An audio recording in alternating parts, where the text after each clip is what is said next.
Hello students, हमने एक channel start किया था स्टडी स्पेस 2025। आज है 4 फरवरी और ये हमारे चैनल की ओपनिंग वीडियो रहने वाली है। अब जो बच्चे पूरे साल किसी वजह से नहीं पढ़ पाए, खासकर हम 10वीं क्लास की बात कर रहे हैं, 10th क्लास की, जिसमें कि जो बच्चे मैथ्स में वीक रह गए हैं किसी वजह से, उनका सिलेबस नहीं कंप्लीट हो पाया है, तो हमारा यही टारगेट रहेगा कि इस महीने के अंदर अंदर हम अपने पूरे जितने भी चैप्टर है 10-12 जितने भी चैप्टर्स हैं उनको कवर कर पाए। और अपना टारगेट यही रहेगा कि हम किसी भी तरीके से 80 में से 50-55 नंबर इजीली ले आए। और इतनी मैं आपको श्योरिटी देता हूँ कि आपको मैं इतना करा दूंगा एक महीने के अंदर कि आप 80 में से 50 आराम से ले आओगे। मुझे इस फील्ड में अप्रोक्स 12 ईयर्स का एक्सपीरियंस है, जो आपको मेरे पढ़ाने के बाद पता लग जाएगा। तो ज़्यादा देर ना करते हुए आज हम पहला चैप्टर रियल नंबर को स्टार्ट करते हैं। कोशिश यही करेंगे कि हम एक वीडियो में अपना पूरा चैप्टर कंप्लीट कर लें, जिससे कि आपके पढ़ाई जिससे कि आपकी पढ़ाई बहुत कन्वीनियंट रहेगी। चलो स्टार्ट करते हैं बिना किसी देरी के, द रियल नंबर। ठीक है बच्चों, तो चैप्टर नेम है हमारा रियल नंबर। तो ज़्यादा हम डेप्थ में ना जाते हुए चीज़ों को इतना पढ़ते हैं कि जिससे कि हमारा एग्ज़ाम में अच्छा परफॉर्मेंस आ जाए। तो नंबर्स को हम बेसिकली दो टाइप में डिवाइड कर लेते हैं, ठीक है। एक होता है आपका प्राइम नंबर, जिसे हिंदी में बोलते हैं अभाज्य संख्या। क्या बोलते हैं? अभाज्य संख्या। दूसरा नंबर होता है हमारे पास कंपोजिट नंबर, जिसे हम बोलते हैं भाज्य संख्या। तो इनके बारे में हम इतना तो जानते हैं, 6th क्लास से ही ये चीज़ें पढ़ाई जाती है। वो नंबर जो अपने आप से और एक से डिवाइड हो जाए वो प्राइम नंबर्स होते हैं, अभाज्य संख्या होती है। जैसे कि हमारा होता है 2, 3, 5, 7। 9 भी हो सकता है, 9 हो सकता था, लेकिन 9 3 से डिवाइड होता है इसलिए 9 नहीं होगा। 10 भी सबको पता है 2 से हो और 5 से हो ही जाता है, तो 11। ऐसे बहुत सारे नंबर्स हैं। ऐसे कंपोजिट नंबर्स में जैसे आपका फर्स्ट नंबर हो गया 4, 2 से डिवाइड हो जाता है। 6 तो और 3 से डिवाइड हो जाता है। 8, 9 है, बेसिकली ऐसे बहुत नंबर है। ठीक है बच्चों, तो पहले हमारा ये इंट्रोडक्शन हो गया। अब हमारे पास अगला जो टॉपिक रहेगा वो होगा हमारे को फैक्टर्स निकालने का, कि हमारे फैक्टर्स कैसे निकाले जाते हैं। वो भी बेसिकली कौन से फैक्टर? Prime factors. ठीक है बच्चों, इसको स्क्रीनशॉट ले लो या आप साथ ही साथ नोट भी कर सकते हो। ठीक है बच्चों, तो हमारे साथ पास ये आया। हाँ ठीक है बच्चों, तो हमारा बेसिकली 10-12 सवाल रहेंगे हर चैप्टर में।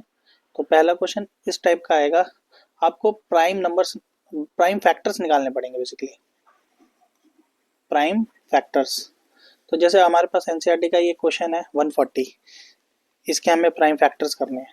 तो 140 में आपको पता है, इतना तो आपको आता ही होगा फैक्टर्स करना। सबसे प्राइम नंबर से इनको डिवाइड करना है। 5 7 7 बन जा। ओके, तो कहने का क्या मतलब है, हम 140 को कैसे लिख सकते हैं? 2 × 2 × 5 × 7। ठीक है बच्चों, ये हो गया आपका प्राइम फैक्टर। ऐसे और भी बहुत नंबर है जिनके हमें फैक्टर करने पड़ सकते हैं, वो भी कैसे फैक्टर? Prime factor. ठीक है, जैसे हमारे पास आ गया 5005, इसके फैक्टर्स करने हैं जैसे बच्चों। तो हम क्या करेंगे, 5005 को लिखेंगे।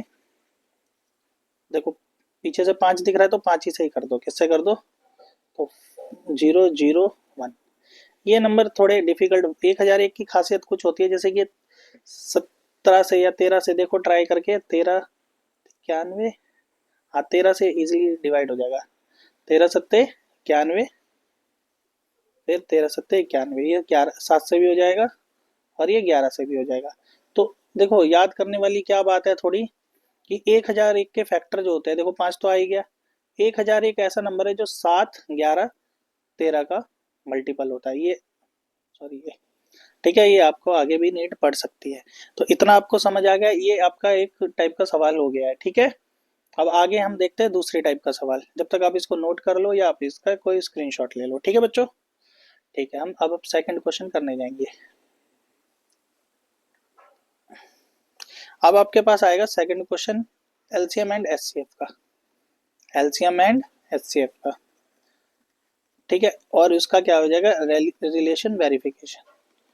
रिलेशन वेरीफाई करवाने के लिए आएगा। जैसे क्वेश्चन ये है कि आपको 26 एंड 91 का एलसीएम भी निकालना है, एचसीएफ भी निकालना है। तो कोई ज़्यादा बहुत बड़ी चीज़ नहीं है। 26 लिखो, 91 लिखो, आपको 26 के फैक्टर्स करने हैं। तो 2 से करेंगे तो ये 13 आ जाएगा। 13 अपने आप से ही होता है और किसी से नहीं होता। ऐसे ही 91 है वो 7 से होगा और ये 13 आ जाएगा, फिर 13। इतना मैं मान के चल रहा हूँ कि आपको आराम से आता होगा। तो 26 को हम क्या लिख लेंगे, 2 इंटू 13। फिर 91 को क्या लिख लेंगे, 7 इंटू 13। तो बच्चों एचसीएफ का मतलब होता है हाईएस्ट कॉमन फैक्टर। इसको आम भाषा में बोला जाए तो वो बड़े से बड़ा नंबर जो 26 को और 91 को भाग कर दिया, उनके बीच में जो कॉमन है। तो एक है हमारे दोनों के बीच में कॉमन है 13। तो ये होगा हमारा एचसीएफ। एलसीएम क्या होता है, जो हमारा कॉमन आया वो तो लिखना ही लिखना है, जो बचा हुआ है जैसे कि आपका 2 बचा है, 7 बचा है, उसको भी हम इसके साथ लिख देंगे। तो इसको हम मल्टीप्लाई करेंगे तो क्या आ जाएगा कि 26 को 14 को इसको गुना कर लो, कितना हो जाएगा 14 और 13। तो 13 गुना 13 169 होता है। 169 में 13 और जोड़ दो 182। तो एचसीएफ एक ऐसा नंबर होता है, ये बड़े से बड़ा नंबर होता है जो दोनों से डिवाइड हो जाएगा। दोनों नंबर किससे, एक 91 से और एक 26 से। रिलेशन क्या होता है कि एलसीएम और एचसीएफ की मल्टीप्लाई जो होती है वो ऑलवेज दोनों नंबर की मल्टीप्लाई के बराबर होती है, ठीक है।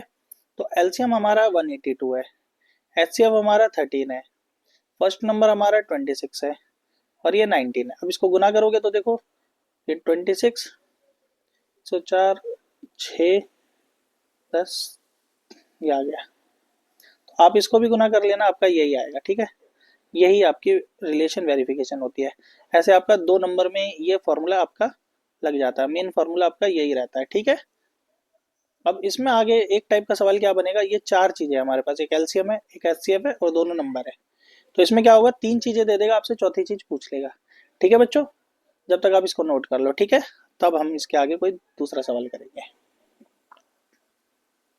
चलो बच्चों, अब ये हमारे सामने तीसरा क्वेश्चन है जिसमें हमारे पास 3 नंबर्स होंगे। जैसे कि एक सवाल मैं आपके सामने लिख देता हूँ, 12 15 21। इसमें हमें इनका एलसीएम भी निकालना है और एचसीएफ भी निकालना है। तो अभी मैंने सिखाया था एलसीएम और एचसीएफ निकालने का क्या तरीका है, आपको 12 15 21 इनके फैक्टर कर लेने हैं, ठीक है। तो 12 के फैक्टर क्या होंगे, 2 2 3। 15 के फैक्टर क्या होंगे, 3 5 और ये हो जाएगा 3 7। तो एचसीएफ आप सबको पता है कि वो बड़े से बड़ा नंबर होता है जो तीनों में कॉमन आए। तो कॉमन क्या आ रहा है, एक 3 कॉमन आ रहा है, उसके अलावा कुछ और आ रहा है। तो ये आपका 3 हो गया। 3 वो बड़े से बड़ा नंबर है जो तीनों को डिवाइड कर देगा, ठीक है। एलसीएम वो नंबर होता है बड़े से मतलब छोटे से छोटा नंबर जो तीनों से भाग हो जाए, 12 15 21 से। तो करने का क्या तरीका रहता है, जो कॉमन होता है उसको एक बार लिख दो, जो बचा हुआ है जैसे 2 बचा है, एक और 2 बचा है, ये लिख दो, ठीक है। यहाँ बचा है 5, ये भी लिख दो और 7 भी लिख दो। तो ठीक है, तो गुना करोगे तो क्या आ जाएगा, 6 12 पंजे 60 42 हो गया, यानी 420 हो गया। हाँ, ये बात ध्यान रखने की है, अगर 3 नंबर हो तो वहां पे वो वाला रिलेशन वेरीफाई नहीं होता, ठीक है बच्चों, इसको भी नोट कर लीजिए, ठीक है।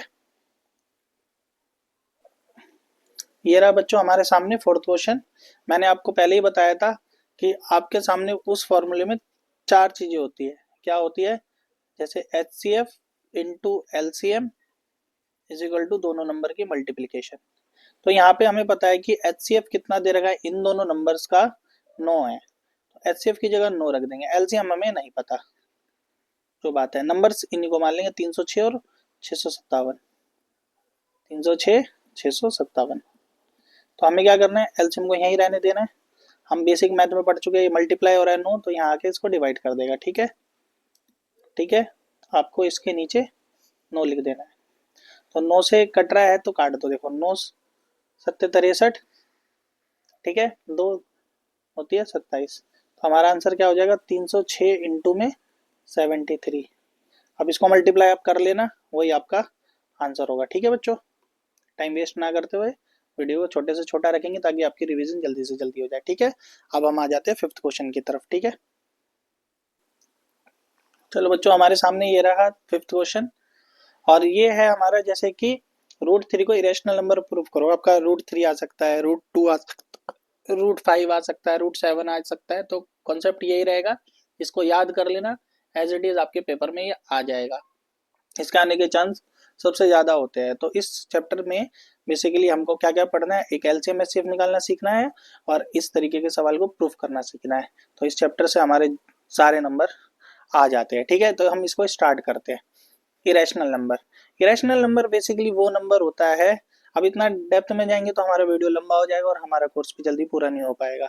तो वैसे इरेशनल नंबर वो होता है, एक ऐसा फ्रैक्शन या एक ऐसा नंबर होता है जो टर्मिनेट हो जाए, क्या हो जाए, टर्मिनेट हो जाए। टर्मिनेट मतलब परफेक्ट नंबर हो या पॉइंट के बाद कहीं जाके वो टर्मिनेट हो जाए। ठीक है, हाँ, हम रैशनल को ना पढ़ के इरेशनल पढ़ते हैं। इरेशनल का मतलब क्या होता है, ऐसा नंबर जो टर्मिनेट ही नहीं होता कभी जाके, और हमेशा रीअकरिंग नहीं होना चाहिए, रीअकरिंग नंबर्स नहीं होने चाहिए। रीअकरिंग भी हो जाता है मतलब वही रिपीट नहीं होना चाहिए पैटर्न, वो 9th में हमने पढ़ा था, इतना हमें पढ़ने की जरूरत नहीं है, हमें इसको सीधा सीधा इसको सॉल्व करते हैं। ठीक है, सबसे पहले हम क्या लिखेंगे, इसका ये प्रूफ है। ठीक है, प्रूफ हम करने जा रहे हैं, इसको याद कर लेना। ठीक है, तो हम क्या लिखेंगे, let us let us assume that let us assume that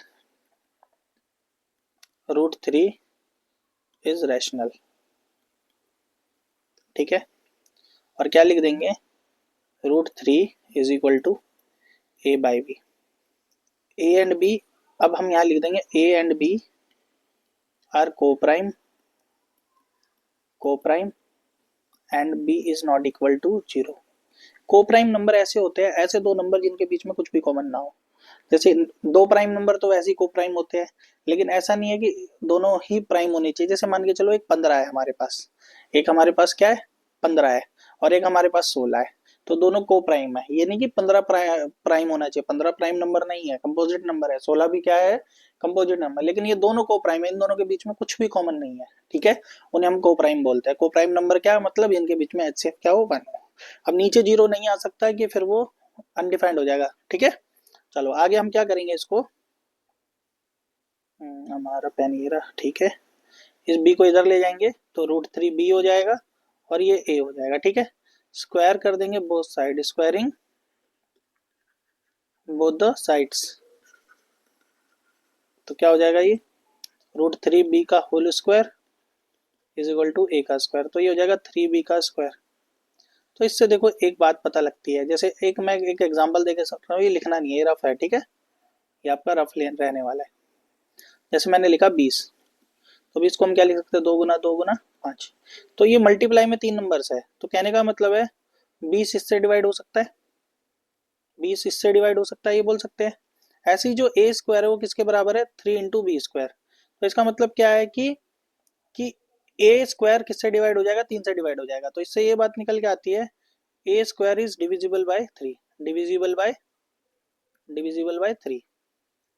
तो जब ए स्क्वायर डिविजिबल है तो ए भी ऑटोमेटिकली हो जाएगा, ए इज ऑल्सो डिविजिबल बाय। ठीक है, अब हम लाइन खींच लेते हैं इधर। ठीक है, अब हम क्या करेंगे, ऐसे ही हम क्या करेंगे, इसमें ये मान लेंगे कि जैसे कि सिंप्लीफिकेशन के लिए हम एक और एक पैरामीटर यूज कर लेते हैं, जैसे कि a is equal to 3c let, और c is any integer, is any integer. Integer क्या होता है, एक परफेक्ट वैल्यू होती है, नेगेटिव पॉजिटिव कुछ भी हो सकते हैं। ठीक है, हम क्या करेंगे, जहाँ पे पेन दिखता नहीं है प्रॉपर्ली, यहाँ से पुट करते हैं इसको, इक्वेशन 1 मान लेते हैं हम। पहले तो स्क्वायर कर लेते हैं इसको, तो स्क्वायर कर लेंगे, स्क्वायरिंग करने पे a square is equal to 9c square. तो ए स्क्वायर की जगह पे हम 3b स्क्वायर नहीं लिख सकते, लिख देंगे। ठीक है, तो ये 3 से इसको काट देंगे, 3 आ जाएगा, तो आंसर क्या आ जाएगा, b square is equal to 3c square. अब देखो कहने का क्या मतलब है, फिर से पहले जो समझाया था हमने कि बी स्क्वायर बराबर है 3 इंटू समथिंग, तो यानी ये इससे डिवाइड हो जाएगा ना, तो क्या लिख देंगे, b square is divisible by 3। तो बी स्क्वायर है तो b is also divisible by 3। तो कहने का क्या मतलब है यार, कि ए भी 3 से डिवाइड हो रहा है, बी भी 3 से डिवाइड हो रहा है, और हमने क्या पढ़ा था कि ए और बी को प्राइम है। को प्राइम मतलब उनके बीच में कोई भी कॉमन फैक्टर नहीं है। बट यहाँ से क्या पता चल रहा है, ये 3 कॉमन है, यहाँ भी 3 कॉमन है, तो इन दोनों के बीच में एक कॉमन नंबर आ गया ना, एक नंबर आ गया जो है 3। तो इस हिसाब से ए और बी को प्राइम नहीं हुए, ए और बी को प्राइम नहीं हुए, और हमने माना क्या था, ए और बी को प्राइम है। इस हिसाब से हमने जो माना था हमारे, तो हम यहाँ पे ये लिख देंगे, क्या लिख देंगे, एन कहाँ है, हाँ, तो हम यहाँ लिख देंगे, यहाँ पे a and b have common divisor that is 3, so that A and B are not co-prime। तो आगे हम क्या लिख देंगे इसके, एक मिनट पेज थोड़ा हम एक्सटेंड कर लेते हैं, नो क्राइम, नो को प्राइम। तो हम इसमें ये लिख देंगे, our assumption was wrong so that root 3 is an irrational number। ठीक है बच्चों, इतना लिखिए आना, थोड़ा और लैंग्वेज का एक दो लाइन का आप वहाँ से बुक में से देख के लिख लेना, तो आपके नंबर पूरे इसमें हो जाएंगे और इसके चांसेस सबसे ज़्यादा आने के। ठीक है, इसको नोट कर लेना। ओके, हम अगले क्वेश्चन की तरफ चलते हैं, जब तक आप इसे नोट कर लीजिए। बच्चों ये हमारे सामने है 6th क्वेश्चन, जो हमने अभी इससे पहले प्रूफ किया था कि रूट 3 एक इरेशनल नंबर है। अब इसमें क्या है, जैसे रूट 5 है, जैसे क्या है ये रूट 5 है, अब ये रूट 5 के साथ सब कुछ मल्टीप्लाई हो रहा है, कुछ प्लस हो रहा है, तो इस तरीके के सवाल में कुछ सबको पता है, इसमें हमें ऑलरेडी पता होना चाहिए कि रूट 2, रूट 3, रूट 5 ये सब इरेशनल नंबर्स है। ठीक है, अब तुम्हें पता है जैसे समुद्र में एक बाल्टी पानी डाल दो या निकाल दो, कोई फर्क पड़ता है, वो समुद्र खाली नहीं होता ना भरता है। ठीक है, इसी तरीके से एक इरेशनल नंबर है, इसको किसी से मल्टीप्लाई करो या माइनस करो, कोई फर्क पड़ रहा है, नहीं पड़ रहा। तो ये बेसिकली एक नंबर कम का ही आएगा, 2 नंबर का क्वेश्चन आएगा, ये उसका एक्सप्लेनेशन पहले से शॉर्ट रहेगा। ठीक है, इसमें हम ये पहले हम मान के चलते हैं, ये एक ट्रुथ मान के चलते हैं यूनिवर्सल की रूट 5 एक इरेशनल नंबर है। तो प्रूफ इसका कैसे रहने वाला है, क्या करेंगे कि let us assume that 3 plus 2 root 5 is a rational number। तो अब इसको हम रैशनल मान लेंगे, तो हम ये नहीं लिख सकते 3 plus 2 root 5 is equal to a by b। सबको पता है इधर a and b are coprime जानते हो, जिनके बीच में कोई भी कॉमन ना हो, और b को हम जीरो नहीं रख सकते, नीचे जीरो आता नहीं है। ठीक है, तो अब यहाँ पे क्या करेंगे, हम रूट 5 को अकेला करेंगे, तो 3 उधर चला जाएगा, 3 उधर चला जाएगा। ठीक है, इसके नीचे एक लगाओ, ऐसे क्रॉस करके ऐड कर दो, a minus 3b upon b, ये हो गया 2 रूट 5, 2 को नीचे रख दो। ठीक है, तो ये देखो इधर से क्या चीज आ रही है, ये एक रैशनल नंबर है, क्या है कि रैशनल है, और समथिंग समथिंग अपॉन अपॉन है, अपॉन में जब फ्रैक्शन में आ जाता है तो इससे कंक्लूड होता है ये रैशनल है। तो एक बात बताओ, ये रैशनल रैशनल के बराबर हो सकता है बच्चों, एक बात बताओ, हो सकता है क्या? तो ये हमारी कहते हैं अजम्पशन रॉन्ग हो गई है ना। वी नो दैट, हम यहाँ लिख देंगे वी नो दैट हम ऑलरेडी मान के चलते हैं कि root 5 is an irrational, but according to our assumption root 5 is come out to be rational, so that our assumption was wrong, hence yeah, therefore 3 plus 2 root 5 is an irrational number। ठीक है बच्चों, इसको note कर लो या screenshot ले लो। ठीक है, हम अगले क्वेश्चन की तैयारी करते हैं। बच्चों अब हम आपके सामने करने जा रहे हैं 7th क्वेश्चन। हमें क्या करना है कि ये नंबर है, इसको हमें कंपोजिट नंबर प्रूव करना है। कंपोजिट नंबर वो नंबर होता है जो किसी ना किसी से डिवाइड हो जाता है, अपने और एक को छोड़कर। ठीक है, तो बेसिकली बच्चों देखो इसका प्रूफ, ये जनरल एक बेसिक सा एक अंडरस्टैंडिंग है। देखो ये हो गया, ये चारों मिला के एक नंबर बनेंगे मल्टीप्लाई होके, और ये एक अलग और नंबर है 15। तो देखो दोनों में 15 इधर भी है, 15 इधर भी है, तो 15 कॉमन नहीं ले सकते, तो ले लेंगे, ठीक है। 7 इंटू 11 इंटू 13 इन प्लस 1। तो कहने का क्या मतलब है, ये मल्टीप्लाई कर कर आगे कुछ आएगा। अभी हमने ये पढ़ा था, ये क्या होता है, 1001 होता है, क्या होता है, ठीक है। तो वो करने की वैसे ज़रूरत भी नहीं है। तो अब एक बात बताओ, ये कॉम्पोजिट नंबर हो गया ना, क्योंकि ये 15 से डिवाइड मल्टीप्लाई में आ रही है ना चीज़ें। तो क्या हो रहा है, मल्टीप्लाई में चीज़ आ रही है, 3 आ रही है, 5 आ रही है, 2 आ रहा है, तो इसका मतलब ये किसी ना किसी से डिवाइड हो जाएगा। तो हमें पता है कि इधर से इसके क्या हो रहे हैं, मल्टीपल फैक्टर्स आ रहे हैं, क्या आ रहे हैं, मल्टीपल फैक्टर्स आ रहे हैं, factors are there, so that so that it is a composite number. ठीक है बच्चों, इसको नोट कर लीजिए, ठीक है बच्चों। हमारा ये एक लास्ट क्वेश्चन रहने वाला है, इसके बाद हमारा चैप्टर 1 ऑलमोस्ट कंप्लीट हो जाएगा। हम इतना ही कर रहे हैं कि जिससे हमारा एक ठीक ठाक स्कोर हमारा हो जाए, क्योंकि हमारे पास टाइम भी कम है, ठीक है। तो अब ये सवाल क्या है कि समझ लीजिए इसको, एक सर्कुलर पाथ है। सर्कुलर पाथ क्या होता है, देखो समझो, ठीक है। एक ही सर्कुलर पाथ है, ठीक है। मान के चलो यहाँ से सोनिया, ठीक है, और एक है रवि, एक है रवि। सोनिया यहाँ से चलना चालू करती है और इस राउंड को पूरा घूमते घूमते कंप्लीट करने में कितना मिनट लगाती है, 18 मिनट लगाती है। कितना लगाती है, 18 मिनट। कौन लगाती है, सोनिया। और रवि इसी को कंप्लीट करने में 12 मिनट लगाते हैं। तो सपोज करो कि हमारा इनिशियल पॉइंट ये रहा, यहाँ से सोनिया मान के चलो 12 बजे भागना स्टार्ट करती है, तो 12:18 पे दोबारा इसी पॉइंट पे आ जाएगी घूम के। लेकिन रवि 12:12 पे आ जाएंगे, तो क्या वो दोनों सेम टाइम पे इधर आ पाएंगे। तो कहने का क्या मतलब है, एक हमें ऐसा टाइम बताना है जिस टाइम ये दोनों एक साथ फिर से इसी पॉइंट पे मिलेंगे। तो ऐसे जब एक साथ की बात आती है तो हम बात करते हैं एलसीएम की। किसकी बात करते हैं, एलसीएम। एलसीएम ऐसा नंबर होता है छोटे से छोटा, ये इन दोनों से भाग हो जाए।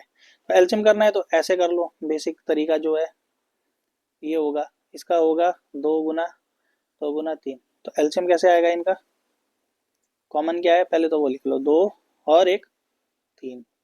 तो 2 3 और बचा क्या है, एक 3 बचा है और एक 2 बचा है, ये भी लिख लो। तो हमारा क्या हो जाएगा, ये 9 दूनी 18 दूनी 36। तो 36 मिनट बाद ये दोबारा इसी पॉइंट पे मिलेंगे। समझ आ गया बच्चों, ठीक है। ये हमारा चैप्टर 1 एंड होता है। कुछ और एडिशनल चीजें होगी हम सेकंड वीडियो में कवर कर लेंगे। अभी आप इतना कर लीजिए, आपका चैप्टर 1 कंप्लीट हो जाएगा। बोर्ड के पॉइंट ऑफ व्यू से आपकी ये प्रैक्टिस, इतनी प्रिपरेशन ठीक रहेगी। ऐसे ही हम आगे और चैप्टर करेंगे। ये छोटा ही चैप्टर है, 3 से 4 नंबर का ही है, तो ज़्यादा इसमें टाइम देने की जरूरत नहीं है। कुल मिला के हम फिर से पढ़ लेते हैं, हमने क्या पढ़ा इस चैप्टर के अंदर। हमने एलसीएम एचसीएफ निकालना सीखा, और √2 और ये वगैरह वगैरह जितने भी नंबर हैं इनको हमें एडिशनल प्रूफ करना सीख लिया। ठीक है बच्चों, अब मिलेंगे हम नेक्स्ट वीडियो में, जिसमें हम सेकेंड चैप्टर आपका करेंगे। ठीक है बच्चों, बाय बाय। हाँ, हमारा चैनल सब्सक्राइब कर देना, ये बोलने के लिए मैंने आपको लास्ट यही विनती करता हूँ, ठीक है।